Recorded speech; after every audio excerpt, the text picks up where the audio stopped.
Breaking news, there has been a string of shootings overnight stretching across the city from the Bronx to Brooklyn. Weekend today, New York's Miles Miller is live. He's in the Mott Haven section of the Bronx. And Miles, we understand that some of those shootings have been deadly.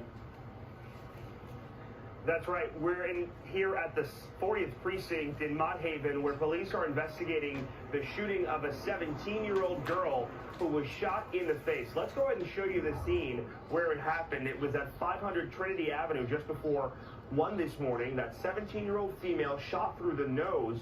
Two shooters approaching and starting to shoot. It's unclear if she was the intended target.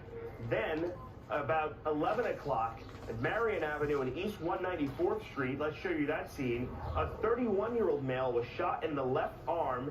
The shooter approaching a crowd of people and firing indiscriminately at that scene. Now, we know a gun was recovered there. Police have a person in custody, and the investigation is ongoing. Elsewhere in the Bronx, just before 11 on Vice Avenue, a 32-year-old male was shot in the leg. He was taken to St. Barnabas with not life-threatening wounds, but we know that he is not cooperating with police.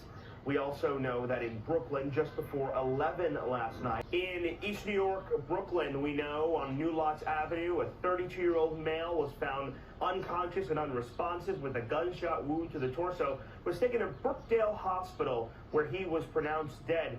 There are no arrests in any of these cases except that one where that person fired into the crowd here in the Bronx. Police in the Bronx and in Brooklyn working overtime today to figure out who is behind any of these shootings that happened overnight. It comes as the city is trying to get a handle on these shootings before the summer weather, before it gets hotter. But again, on the hottest day of the year, an increase of shootings throughout the city. Live in Mott Haven, the Bronx, I'm Miles Miller. Weekend Today in New York. Back to you. Oh, Miles, thank you for that. Keep us updated.